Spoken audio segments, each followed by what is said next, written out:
Hey everybody, I'm Curtis. And I'm Hannah. And this is Love at First Fright.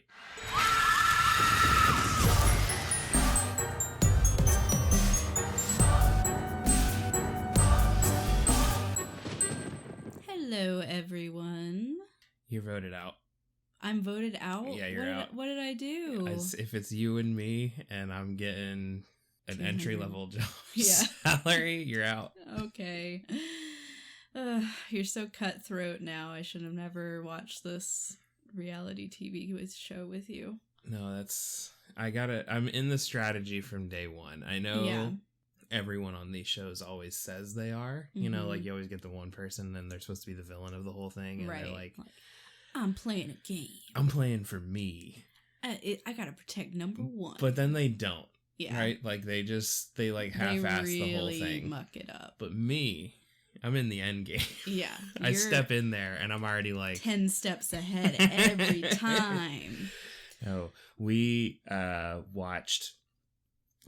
been watching a bunch of really trashy reality shows are Netflix originals. Reality competition shows. Yes. All those, like The Circle, we loved that. And We're by actually behind loved on that, like we mean watched it. Yeah, I think we put it on because we were like, what is this garbage? And then we binged it in like a night. Yeah. We stayed up way too late watching basically the whole thing. And it's nothing. Yeah, it's garbage. But our newest obsession is called The Trust. And the basic idea of it is that there's like one big pool of money and there's 11 people that come into the house and no one has to get eliminated. They could all leave by the end of the show and just split the pot. But there are opportunities where people can get voted out and even one vote is enough. Like it doesn't have to be a majority. So, you don't have to vote, but if you don't vote and one person does vote for somebody, that person's gone. Yeah.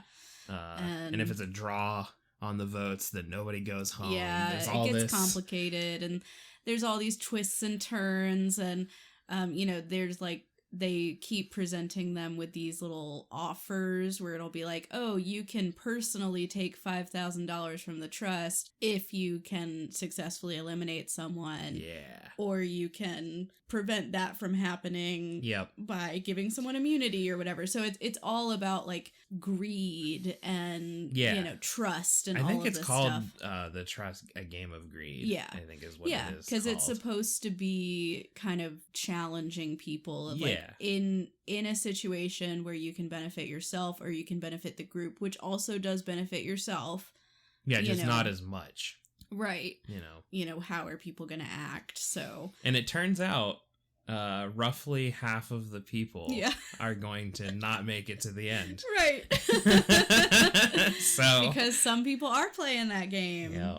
Yeah, they definitely, it was a well-constructed reality TV show in that you had the people, like, falling into the different roles. You had the certain characters who were very idealist, who were like, I'm never voting anyone out. We can all share this. That's my man, Brian. And then, bless him.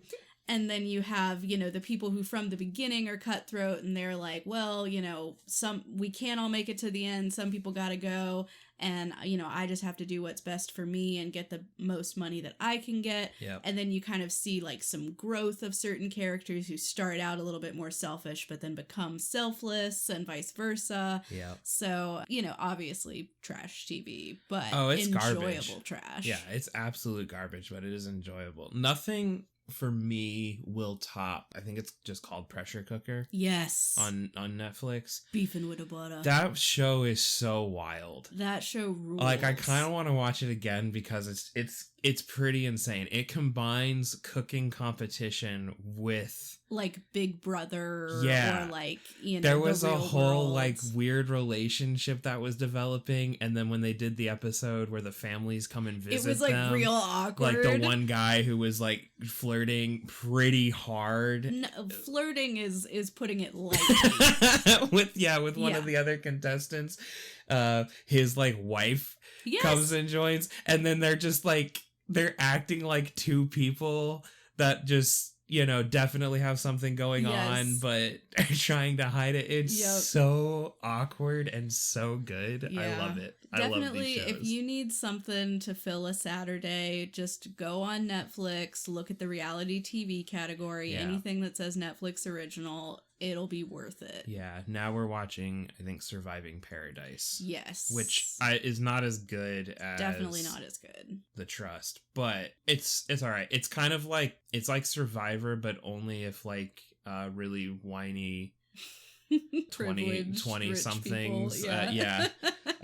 We're playing Survivor and we're afraid of camping. And I mean camping in the lightest, most generous of terms. It's really funny because like the concept of it is that there's like a fancy, luxurious villa, but then there's also, and if you're in there, you're an insider, but then there are these people who are outsiders and they're like in the forest outside of the villa. Which is like just down. It's literally just like around the corner. Yeah. And it's a whole social game where you can get voted to go back into the villa and or you can get voted out of the villa, and it's a whole thing. And I'm not saying that there isn't a difference. There obviously is between a big luxurious mansion and then sleeping outside. Yeah. But they're all acting like they're like roughing it truly. And I'm like, they provided you with cots, they're providing you with like sunscreen, they had food and like they had the backpacks when they get to the camp, because when they all show up on the first day, they all like party in the mansion as they're all showing up, and then the host comes out and says nobody gets to stay here tonight, and they all go rough it for the first night, and everyone's like, this is awful. So that starts the game out. But when they go down to the camp, there's backpacks with their names on it with like a bunch of gear, hiking boots. Yes.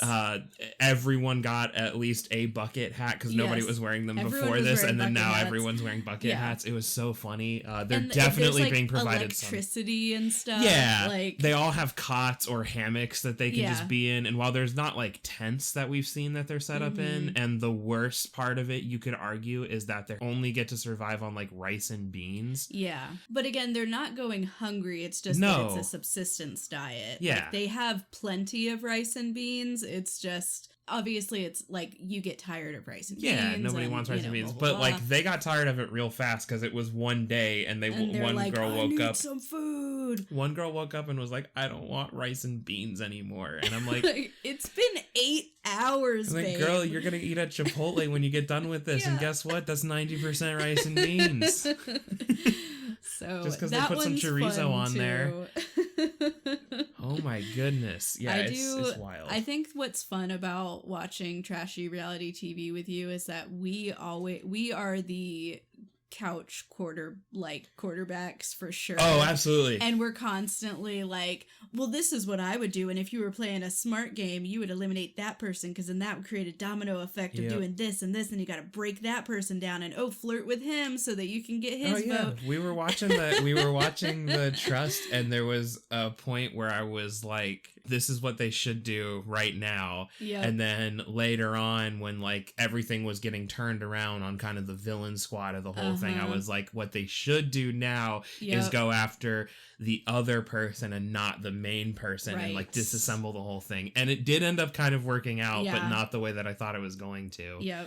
My favorite part about the reality show watching with you is that we watch them in their garbage, and there is, without fail, always a moment where you and I gasp audibly and look at each other, because now we're fully engrossed in this thing, and we're like, oh my god, no, I didn't even eliminate that person. I didn't see the twist coming.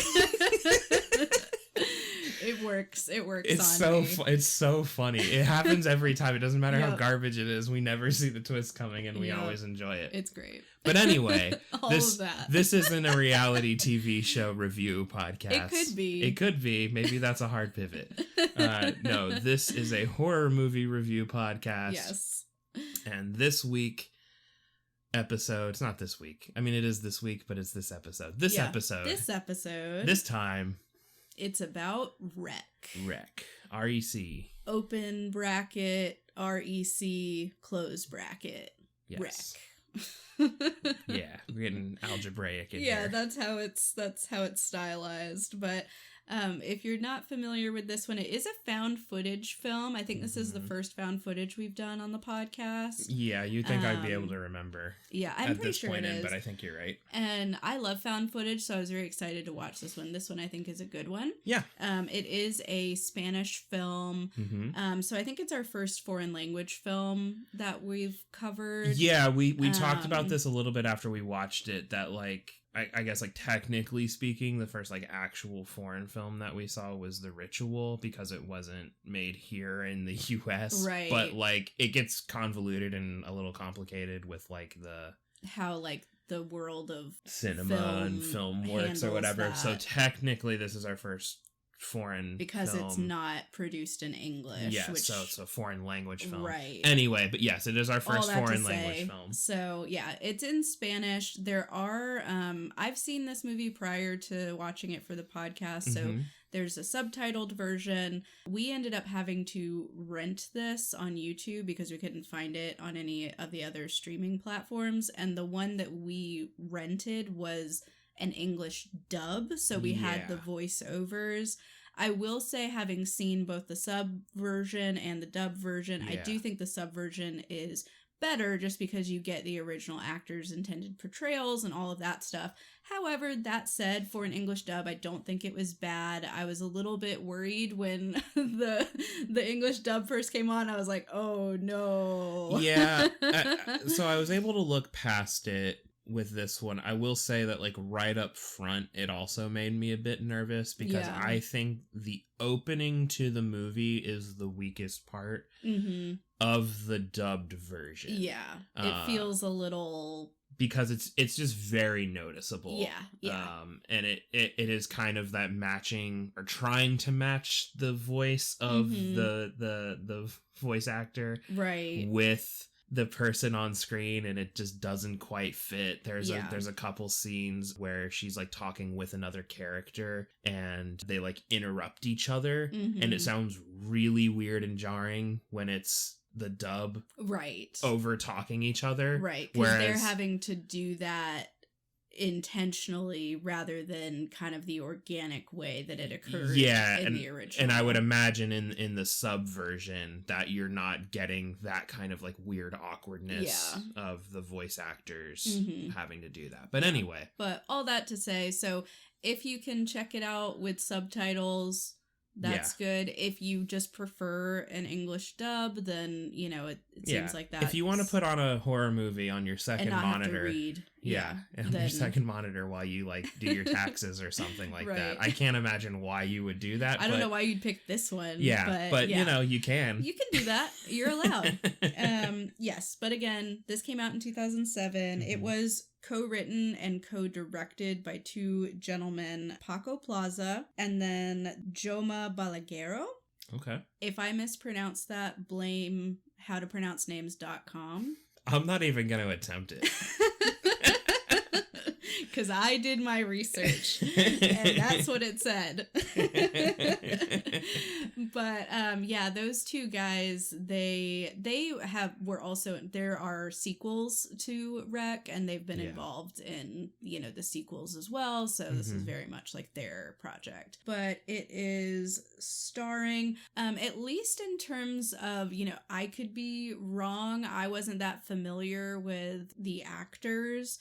When I did go look at the cast list on Wikipedia, only the main character had like a Wikipedia page. So I imagine that means that the other actors are probably not big names, even in like Spanish cinema, but I could be wrong. But the main character is played by Manuela Velasco, and then and she's playing the character Angela. And then you have Pablo Rosso, who's playing a character named Pablo. I love when movies do that. Yeah. I don't know why, but it's fun to me. And I for me in my head, sometimes I imagine that like they had a different character name, but they kept missing the Q. Yeah. And so they were like, just call him Pablo now. Just God. I also wanted to mention David Vert, who plays one of the firemen, Alex. And then I'll also mention Javier Botet, who plays kind of the monster of the film, which we'll get into later. Sure. There are other people in this movie, but again, these are like the main characters. Sure. So the basic framing of this movie is that Angela and Pablo are news reporters. Pablo is the cameraman, and Angela is the anchor. Yeah, that's the word. And they produce a news segment called While You Were Sleeping for their city. So their, segment this time is that they're shadowing at a local fire station. Right. So they're interviewing all the firemen, and they're, getting the rundown, and then they follow them on a call. They get an emergency call to help an elderly woman who they don't know the details. Like they kind of, it's kind of vague. They're like, she might be injured, she might be like have fallen and need help getting up, but they go out. And when they arrive, there's already chaos. There's, group of residents down there, in the and there's lobby, policemen, and, and then it just kind of spirals from there into this, spoiler alert, zombie movie. Yeah, it's like kind of like day 1, day 0 zombie. It's a patient zero situation. Yeah. But yeah, so all of the movie takes place within that apartment building because it quickly becomes a quarantined area. So all of these people are trapped, even though the situation is rapidly spiraling out of control and becoming more violent and more dangerous. And so that really creates kind of this like claustrophobic feeling to it, because they're trying, like, every possible exit or window is barred and they can't get out. And it's very chaotic, very high stress, because all these people are like, what the hell is going on? No one will tell us anything. Yeah. Yeah. So the whole movie takes place within the confines of this building. And one thing that's really cool about it is that I feel like with a lot of found footage movies, we'll just use the Blair Witch as an example, right? Like a part of the creepiness of it, right, is the disorientation that they kind of experience going through the woods. And then there's other ones where they go to an abandoned like historic mental asylum or something like that, like Grave Encounters. Sure. Yeah. And they go in there, and then like the scariness of it is that like A, it's like ghosts or demons in there, and B, it's like just a creepy kind of environment, but you don't really get the feeling of like, where things are in it. This movie is really cool in that I think they do a really good job of setting up all of the locations that they end up going to, and you pretty much always know where you are in the movie through the lens of Pablo's camera as the movie goes on. And I think that's really cool. It's not, it does feel claustrophobic in that like you realize that they're trapped in this place, but you're also not like, I don't understand how they got into this room when they were. It's not like a complex tunnel system. It's just an apartment building. It's a very simple structure. Yeah, it's just that one point of view. Sometimes in found footage, there's multiple people with cameras, or they pull them from different sources.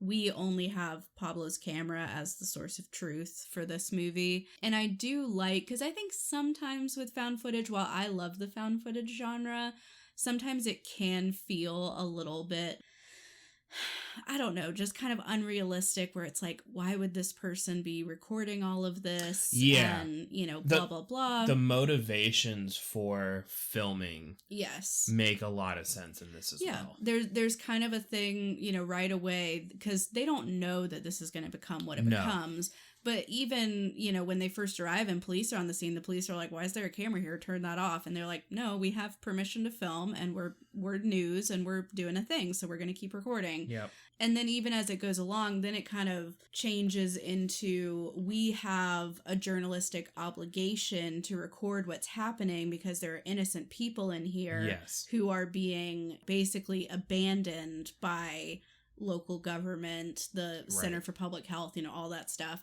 And then even once that kind of throws out the window, then they still find a way to make it feel very natural, because they come to rely on the power goes out and they need the light or the night vision. So it's like, there's never a point where I feel like, Pablo, put the damn camera why are you down still and recording? Run, you like know?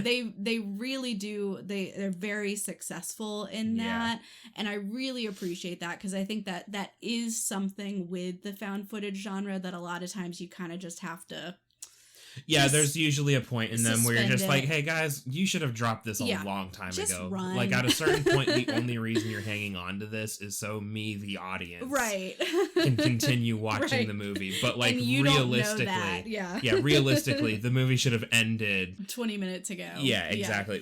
I made a joke about it fairly early on in this movie because they tell him to stop recording and he obliges and the screen does go black or whatever, and I was like, that's the end of the movie, and it's like credits nothing had even like kicked off yet or whatever, and I was like, that would be I think this one, if we just want to kind of get into it, I would love to. I think this one is it's a really good one. I had fun with it. It is a zombie movie, but something that's kind of fascinating about this one is that it's more of a supernatural kind of zombie. It's like it follows the same logic of being an infectious disease, because there's this whole mechanism where if you get bitten, then you also become a zombie. But as we learn throughout the film, especially in the last 10-15 minutes, it's like the patient zero is actually like possessed, right? And we don't really get a whole lot of like explanation on that. So were they actually possessed? Was this just read as a possession because the first people investigating it was the Vatican and priests and everything? Or is this kind of an explanation for a zombie virus where like a possession happened, like a demon got in there and that starts and you're spreading possession. Or I mean even just the one possession, but then everything else is just a virus, but like it had to get in first. Right. One of the other interesting things about this is that she is patient zero. What we find out by the end of the movie, the monster thing is patient zero. But one of the reasons this building ends up getting quarantined is because a dog gets sick and ends up going to a vet. And it becomes like incredibly violent and aggressive towards the other dogs there, and they have to put it down. And the health department official explains that when they did this, they removed the microchip and then it led them to the building. That's how they knew to come here. Right. So clearly it can also like spread through animals. Yeah. So well, and we don't know because obviously part of this is a mystery, because when we first start, we just see the old woman who they originally were called out to assist. And she is, seemingly like hysterical. She's got blood on her, like she's wearing like a night dress pajama kind of thing. She's got blood on her. They think she might be injured, but she's like freaking out and they're having to restrain her, and she bites somebody on the neck, and it's this she seems like very strong too, because she is an older woman, but it's taking like 4 she's strong men biting an officer, and then it takes another officer and 2 firemen to get her off, and they don't know. Originally they're like, maybe she had like a psychotic break, or maybe she has dementia, or like something is going on. But then as we go along, it's like the officer who was bitten, he's not in a good state. He's losing a lot of blood, and eventually they kind of quarantine the officer and one of the other firefighters that got injured, because they don't know like what's going on with them. But the firefighter scene is actually, I think, one of the good scares of the movie. Because after the officer gets injured, they all, bring him downstairs to the lobby area with the residents, and everyone's freaking out. It's so chaotic. People are trying to stop the bleeding, and they're, all this stuff. They're trying to figure out what the heck's going on. And then it's like you don't even realize that you don't know where the other firefighter is in that moment, because it's so chaotic and so fast paced. And then it's like there's just this moment of quiet, and then splat. And the other firefighter has fallen down. There's, these stairs going up in the center of the room, and he has fallen down from an upper floor and landed right in front of them with an ugly splat. Yeah. And he also looks like, in addition to his injuries from the fall, that he has also been bitten. Yeah. And so it's like, what the hell's going on with this old lady? Yeah. You know? Yeah, no, it's a cool way to do an intro into a zombie outbreak. Mm-hmm. It does kind of unfold the mystery of what's going on really well. Like, right. I feel it's really well paced. I think the movie's an hour and a half, maybe a little over that. You don't feel the runtime of it. No. Because I feel like it is just exceptionally paced. That like I said, the beginning of this movie is fairly quick. Mm-hmm. Angela and Pablo are doing this just normal report on like what's a fire station like, and I mean, they even talk with the firemen that are there that like, we may not even get a call, like right. A normal night doesn't necessarily include that, like we all sleep here, we eat here, we and even if we games. Get a call, it may be because it's there's not a cat stuck in a tree. Yeah, it's not necessarily a fire. So like, they're not necessarily even expecting to get a call. Now, obviously, Angela and Pablo want there to be one right. because it's more exciting for them. And, of course there is, but it's fairly short from just the normal stuff, nothing's going on, to when they get the call. And then stuff really breaks and then bad. They get to the apartment, and then that's pretty much it. You're in it at that point. Everyone's kind of yelling. The officers go up and with the firemen, and we have the whole scene with the lady. But then after that, I mean, that's immediately when, because they're trying to get the injured out. Yes. And that's immediately when they find out, oh, this place has been quarantined, and there's a bunch of officers and what look like, military outside basically saying, do not approach the door. Yeah. You have been like quarantined for your own safety or whatever, which it's not for their own safety. No. I can guarantee you that. And honestly, it's funny because the police officer, I think his name was Sergio. There were two of them. Yes. There was the older guy and then there was a younger cop. And in some ways, like, that character's kind of a dick, but I also kind of feel bad for him because they have people outside on like a megaphone, and they're saying like, stay calm, and the officer inside will give you instructions. And it's very clear that this officer has no idea what's going on. Yeah. And so he is simultaneously having to take control of the situation where people are dying because they're extremely injured and bleeding out. Yep. You have people who are in hysterics and don't know what's going on, and they're scared. There's a mom with a child there who has a fever, and she's like, my husband was just running to the pharmacy. He's outside. He can't get in. She needs her medicine. So there's all these people just freaking out. And he's also more than likely freaking out on the inside, but he's now been told, take control of this situation. You're in charge. And I got the sense he was like a rookie cop. I got that sense too. Yeah. Because there's a scene later where they go back up to that. The original old woman. The old woman apartment. Yeah. And he ends up having to shoot her. Mm-hmm. And the way he reacts to that is how you would imagine somebody who's never shot. Yeah, like it seems like he's probably not been in a situation like this before. Yeah. And he's completely like in shock, which I mean, to be fair, you should be in shock if you shot somebody, but maybe we're a little jaded. But yeah, it's, I got the sense too that he was kind of a rookie, and he's trying to take control of the situation, but he also doesn't know any more than anybody else does. Yeah. And of course, this group is not being cooperative. Like, people are scared. They're desperate. They keep trying to find different exits and getting thwarted at every turn. Yeah. I think his heart is in the right place, that he's trying to help, but also he sort of takes the role of a villain in the movie a little bit, because everyone else is like so desperate to get out, and he's trying to keep everyone in. Right.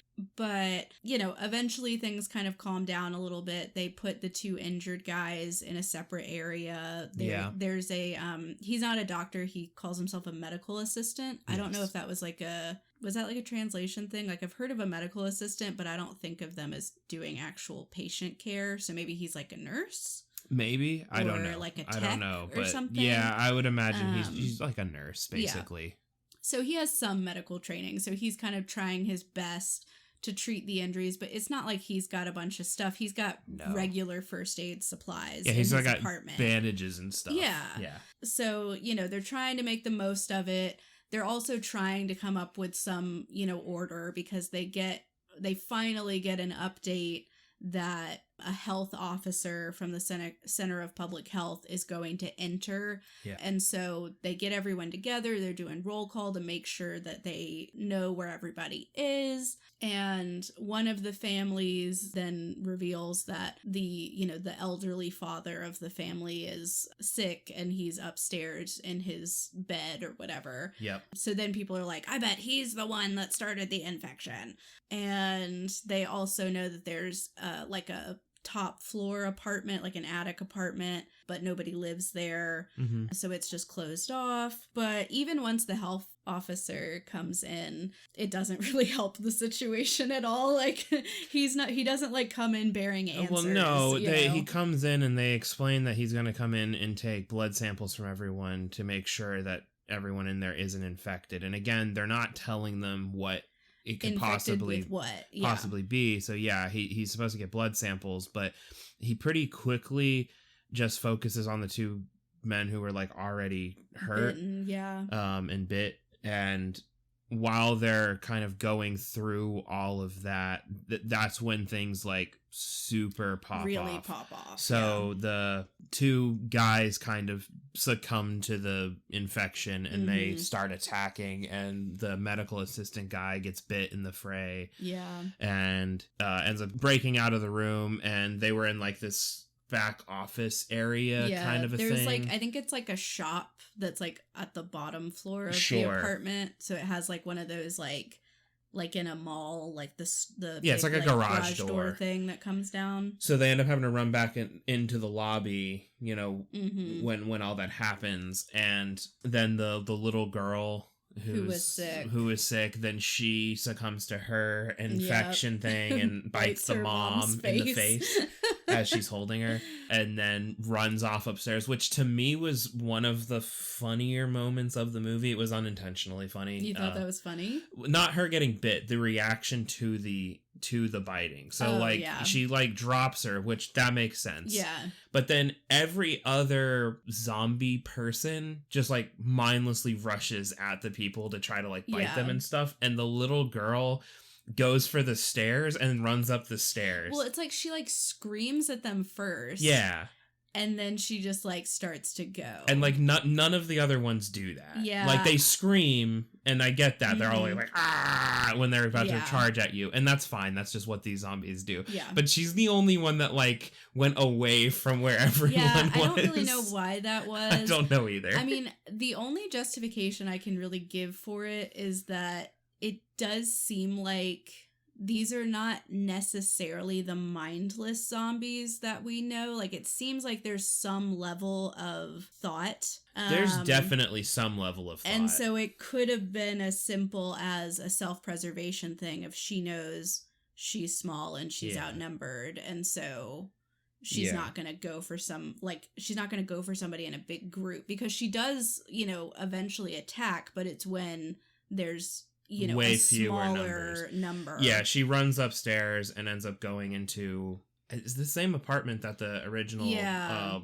woman that they were called there for was, but when they go back up there because they had to shoot her, and the body's not there anymore. So they're like, that's crazy. So the cop and the firefighter and Pablo end up going up there, and Angela stays down in the lobby to kind of like help see to some things going on, and they go up there to try to get the little girl back, because I guess they don't fully. Well, the that's right. Yeah, guy, he came with like these syringes, and he injected both of the original injured guys with the syringes. I don't know what, like, in universe, what that is supposed to be. Yeah. I'm not sure if it's like a possible, maybe there's like a vaccine that they're testing, or maybe it's just like literally a lethal injection. Like, I don't know what it is. I'm not sure. But he provides a syringe to them, cop. and he's like, make sure to give this to the girl. Yeah. So they all go up to go get her, and then during this, the cop gets bit. Yeah. And he does kind of the hero sacrifice. Yeah, he's like, I've already been bitten, just get out. Takes her into a room, and then as they're going to leave, the old lady pops out again. Scare. And this was the funniest moment of the movie, and I'm recognizing there's a trend with me in horror movies, and this is 100% on me. Judge me for it all you want. It will never not be funny when anybody decks an old lady in a horror movie. It's funny every time, and I don't care how serious or scary the moment is. She really got it too. Oh yeah, the firefighter had like a sledgehammer. Yeah, like a sledgehammer, like one of those like rubber tip. Yeah, and he just bop, and she goes picks it up, down. and he doesn't swing it at her. He takes it and he's holding it.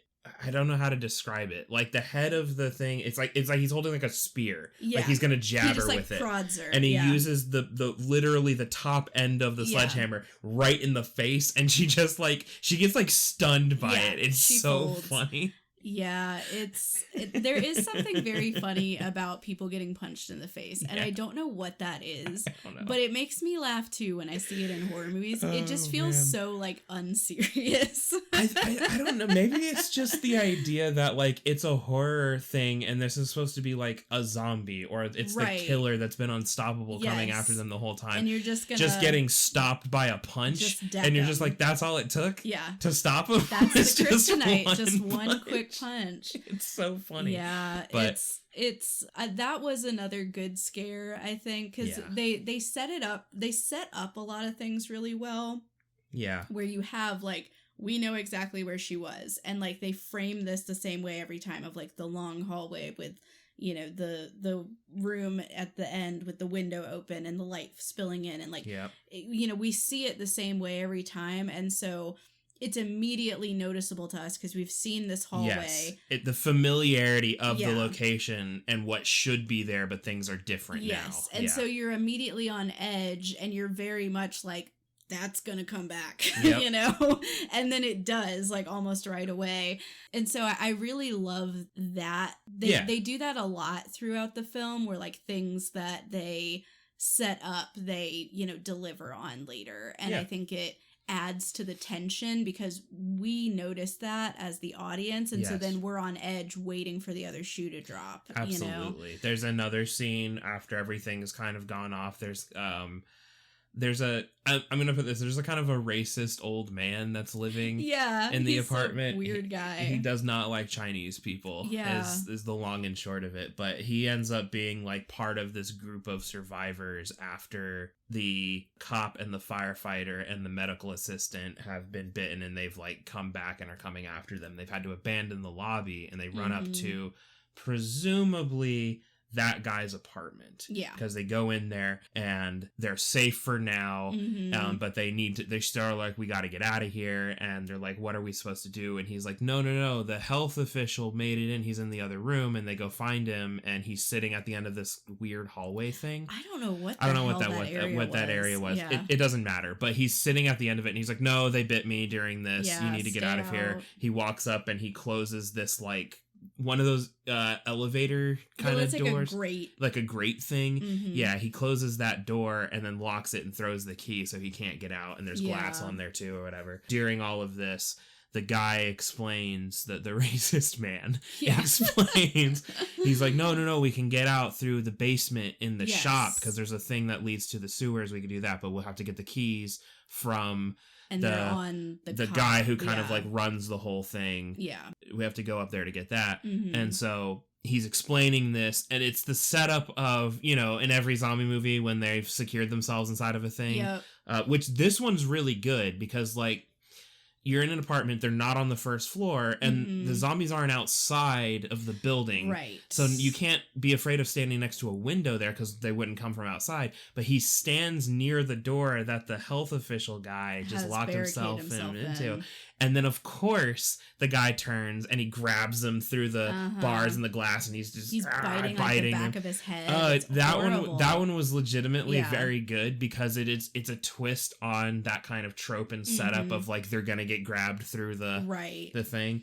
Well, it's also interesting because the health official had briefly mentioned like much earlier that this infection, part of it is that it reacts differently to different blood types. Yeah. So it's faster or shorter depending on the blood type. So there's also kind of this feeling of like we don't know how long we have after someone gets bitten, because for some people, like the little girl, she was sick all evening and she didn't turn until just then. Yep. But then for the health officer, it's been all of 3 minutes. Yep. And then he turns. So that's also really scary because you don't even have the option of like, I'll just wrap this bad boy up and keep fighting for a few more minutes because you might be one of them in a few more minutes. Yep. No, it's really cool. So once they kind of develop the plan of like, we need to go up to get the key so that we can get into the shop and get out of this place, they start panicking because at this point now everyone's been got except for Angela, Pablo, and Alex. Is it Alex or Manu? Or is it the same guy? Oh, I don't know. Maybe it's Manu. Manu, yeah, that's it. It might be. There were 2 officers, or there were 2 firefighters. I think Alex is the one that gets got, killed earlier, and I think Manu is the one that's with them. Anyway, but it's those 3 left, and they start freaking out because they're like, we don't even know where this guy lives in this apartment building. How are we supposed to do that?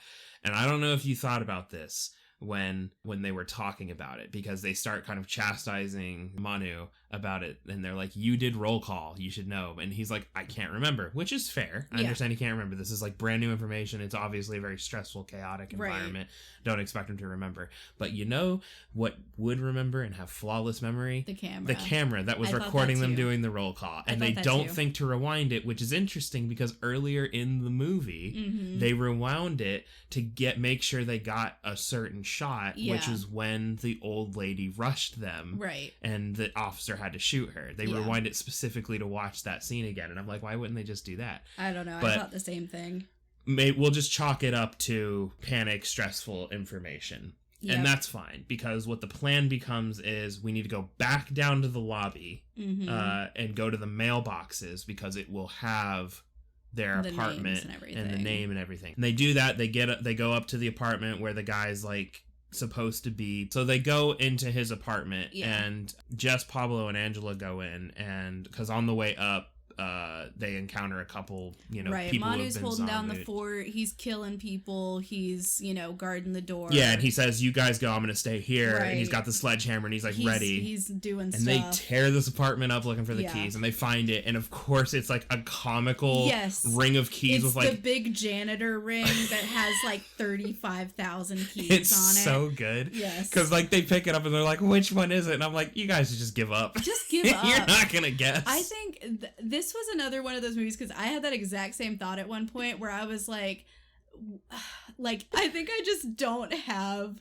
the same, maybe it would be different if I was actually in that moment, but I'm like, you're telling me if I'm in this situation, no, I'm checking out early. I just feel like there's a lot of brick walls they keep coming up against, and they just keep insisting we're gonna bust through that one too. And we're gonna keep going. I'm like, eventually you run out of time, brother. You guys made it into this apartment. Maybe just lock yourselves in. Just lock the apartment door and just wait for the military to come in. Yeah, because nobody's responding or something, and you'll be fine.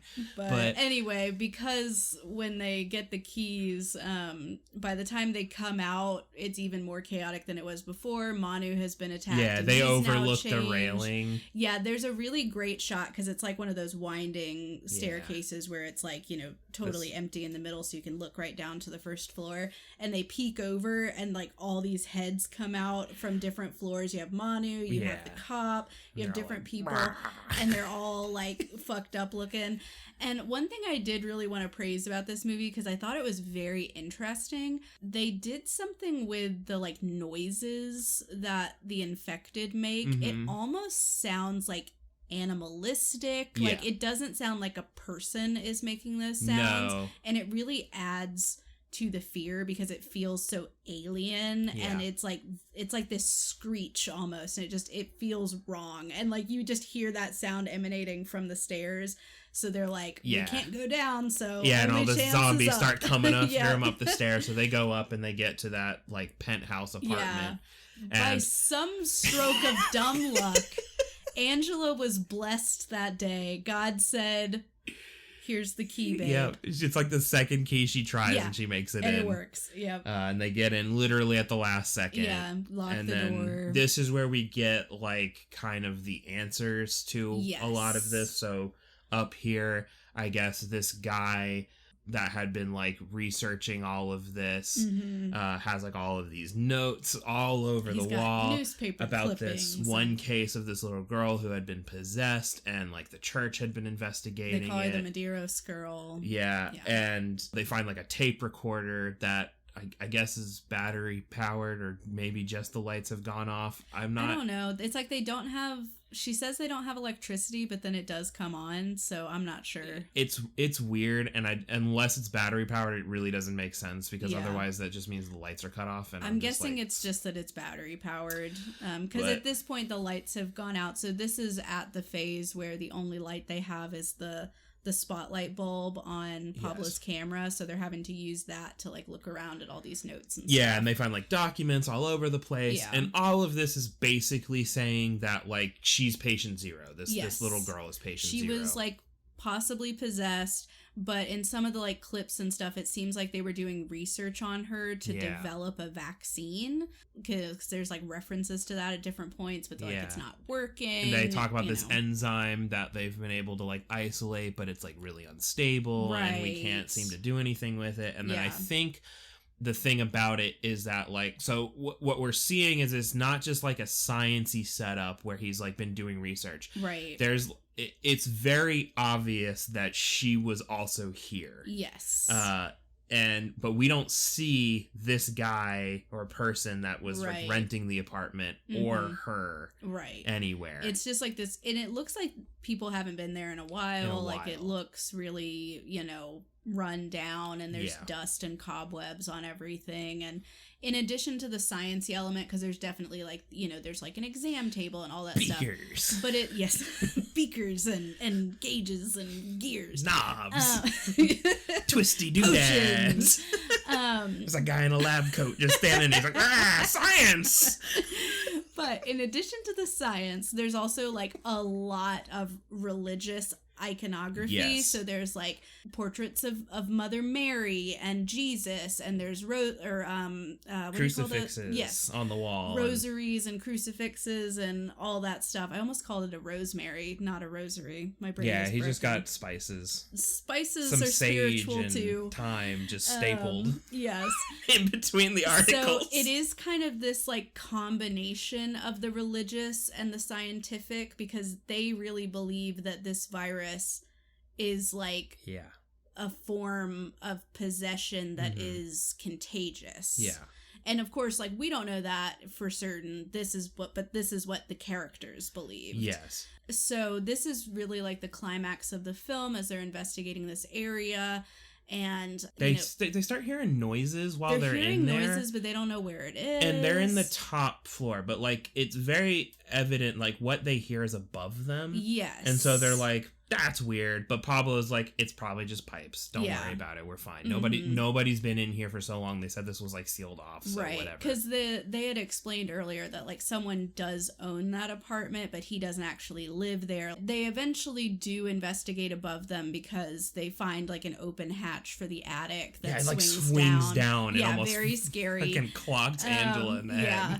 So they, Pablo has this idea that he'll stick the camera up the hatch, opening, and, like, just do like a 360 so that they can see what's in there without him having to go up himself. And of course, us as the audience, it's a very tense moment of it going through this. It's like an attic, storagey space. There's, furniture with like sheets on it and stuff like that. Yeah. But he's going around, we're not seeing anything. And then we see something. We get a shot of what looks like, to me, looks like maybe like a young boy. We don't spend a lot of time on this character, but obviously infected and breaks the spotlight bulb. So now they're 100% in the pitch black darkness. Yep. And then it switches to night vision. The only way they can see is through the night vision. It's so scary. Pablo takes the lead and gets Angela to follow him around the apartment. She's like holding on to him. And as they look, he like pans across and there's the light coming in through the window, and you just see this weird, elongated, gangly silhouette holding a hammer. Yes. And just kind of like waving it around. Sort of stumbling in the dark. And he's like, what the fuck is that? And what the fuck is that indeed? Because they don't know. They have no idea what the hell this is. And it starts coming towards them. Yes. And he's like, fuck. So they go and try to hide, and they're trying to just be quiet because they think that it can't see. So they're trying to just like not alert it to their location. Yeah. Which kind of works at first. It worked.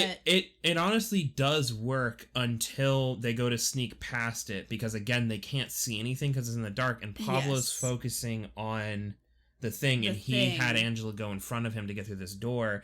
And I guess what happens is because she can't see, she knocks something over. Yes, it causes a big noise. And this thing freaks out. Yes. And it looks like this basically naked woman. It looks like an old woman. She's wearing like just like underwear bottoms. Yeah. Panties. Yes. Very old, dirty panties. Yes.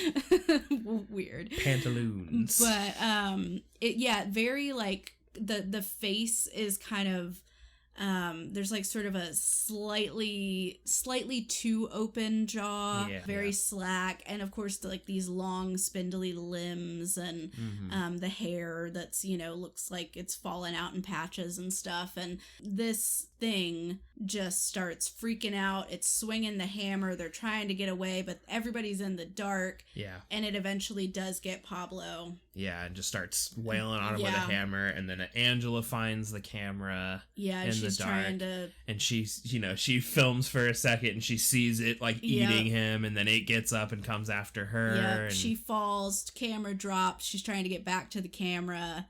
And the final shot is her getting dragged away in the night vision. You don't even really see what's dragging her. It's obviously probably the thing. But it's the thing. And I do just want to shout out, because I think it's important that that character of the Medeiros girl is played by horror legend Javier Botet. Yeah. Even if you don't know him by name, you have definitely seen his other work. He was the Crooked Man in Conjuring 2.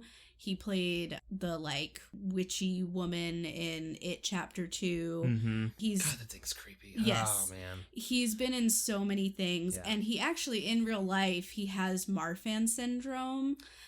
Which is a connective tissue disorder, and part of how it presents is that it does tend to, people who have Marfan's, they are really long and slender, and they're known for having these like very long fingers. Wow. And kind of having like very prominent bones like spines and hips and stuff. And so that's actually why he's like 6'7". He's a big guy, but he's incredibly thin, and just like obviously they enhance it with makeup and everything, but he just kind of has this build that works for horror monsters, and he does his role very well. It's very effective. He's wonderful in everything he's been in. He's a great, he's kind of like Doug Jones, and he's just like this like icon of like creature actors. Loved him in this. I personally love the effect of the woman. It's my understanding of it is that it's largely practical effects. I don't know if they enhance it afterwards with CGI or anything like that. I'm sure there's some things that they do. But it is mostly practical. Which is cool, because I didn't realize that. You actually told me, because I thought it was mostly CGI. And you were like, no, it's practical. Like, most of it's practical, if not all of it. And I was like, that's wild. Yeah. One thing during that scene that I thought was... It's a cool detail and really creepy, but I think easy to miss, and also like if you're not thinking about it, maybe doesn't come across as well. When everything pops off with the girl, you know, chasing them with the hammer and everything. Yeah. There's a scene where Pablo like kind of turns around because he's having to like look where he's trying to go, so he doesn't stumble over stuff, but then he's like turning around to see where she is. Right. And one of the times he turns around, she's like turned and facing towards a wall, and she has the hammer, and she's just like slamming the hammer into the wall. And when I first saw this, I was like, that's kind of goofy. Why is she doing that? It's just like a weird scare tactic, and why would she do it? I don't think that's what it is. I think it's that because she can't see and like all of this noise is happening, she just thought maybe one of them was there, and it's just like that. Just going and for it's when you kind of like internalize it like that, that becomes terrifying. That's horrible. Because like that's literally what happens to Pablo in like the next 30 seconds, and you're like, oh god. Yeah. And it's she's very alarming. I mean, obviously, so I mean the implication is that she has been in here for however long. I mean, I don't know, decades. Yeah, it's got to be decades. Yeah, and obviously she's not, like, she has been horribly changed by whatever this infection is. Yeah, and the infection and probably the experiments too. Yeah. Who knows how much of this is to blame for the way they reacted to it and less, you know, the infection itself. But yeah, she's, to me, kind of a sympathetic character because I'm like, that was like a little girl who like, it's messed up. They thought she was possessed. She might have been possessed. We don't know. And either way, she was subjected to endless torture and experiments until she was eventually just fully abandoned in a closed off apartment. I mean, obviously she's a monster in this movie because she's going around killing people, but like, I kind of feel bad for her. Yeah, we don't really get any answers to who the little boy that we see in the attic is. We don't know anything about that. The researcher guy supposedly lives in Madrid. We don't have any answers about that guy. Right. So, you know, the movie ends when Angela gets dragged. That's it. I will say, if anyone, you know, is interested in learning more, Rec 2 pretty much picks up like directly where this one left off. And you do get a lot more exploration of, which I think is cool, what the nature of the infection is and all of that stuff. Some people really like that movie, some people don't like it. I think the sequels are kind of controversial, but I think whether you watch it with 2 or you just watch this, I think it's kind of satisfying either way because the unanswered questions in 1 are very unsettling. Well, it's just a mystery, right? Like, it's you don't have to answer the questions in a horror movie for it to be effective. I would say 9 times out of 10, don't answer the questions because once you start doing that, you open yourself up to scrutiny and, you know, there's you can't speculate about it. If there's a definitive answer to what it is, then we know how it works. There's rules, you know, whatever. But anyway, I think we should rate it, talk about maybe the scariest moment first. Yeah. For me, I think this is pretty easy what the scariest moment is in the whole thing. It is basically the entire, when they're in the attic apartment and specifically the night vision scene. It's really scary. It's pitch black in there. The only one of them can see at a time, and then when Angela bumps into the thing and you know, makes the clattering noise, and then she's, you know, the monster starts coming after him. It's terrifying. The whole sequence is pretty terrifying. I think that probably is the scariest scene. I would also spotlight, there's a point in the kind of chaos building up to that climax where they're running up and down the stairs where the lights go out, and that's when Pablo first turns on his spotlight, and when he turns it back on, one of the zombies is standing in front of him, and I think that's a really effective jump scare. That one usually gets me, and I tend to forget about it by the time I go to watch it again, so it works like every time. But the night vision scene is just unparalleled. It's tense, very good from the first moment until the credits start to roll. And it's I mean, I think it's kind of like a textbook, like pitch black, night vision only, scary monster, you know, scene. So I feel think it's so really vulnerable, and it's real scary. It's also one of the only places in the movie that we don't spend that much time. So as uncomfortable as the characters feel in the space, you also feel, because I mean, you're in uncharted by territory. the time they get in it, they don't have anything but the spotlight from the camera, and then that goes, so it's just night vision. So you know, you never get to feel comfortable in it. Creepy. Yeah. Do you want to talk about, for the rating we had mentioned last time, we were gonna make a scorecard? So we implemented that. We actually used it this time to rate it as kind of a trial run, and I think it worked out really well. Yeah.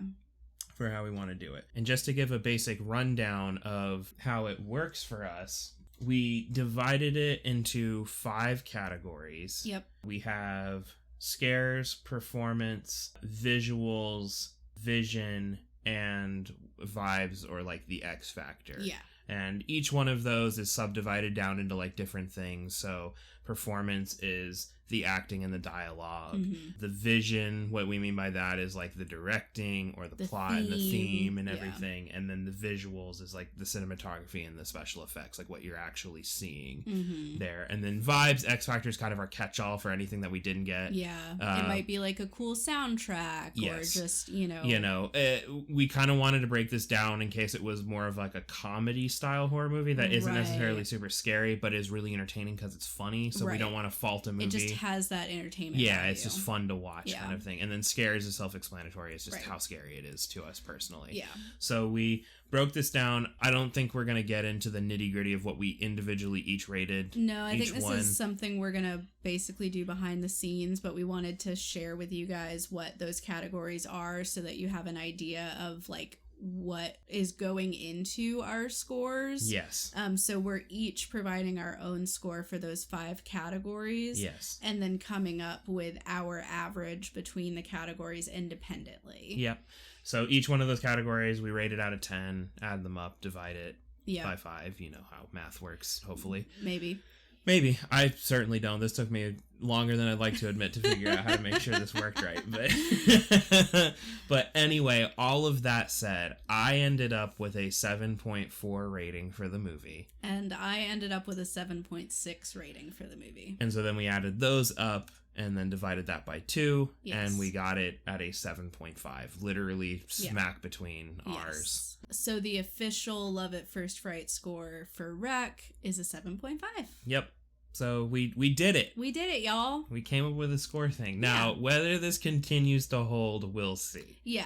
And in the future, we're not going to go through each of these categories again. We just wanted to introduce it to you guys. And if you have any feedback on, maybe things that we missed in our categories or other things we should consider, feel free, because we're not set in stone with this. Yeah. But I think a 7.5 is a very fair rating for this movie.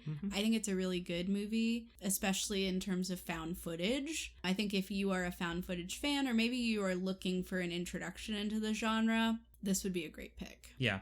I think when you compare it against like the body of found footage movies, because like Blair Witch really kicked that off. Yeah. And then so many movies after that were just found footage, and so many of them were garbage. Yes.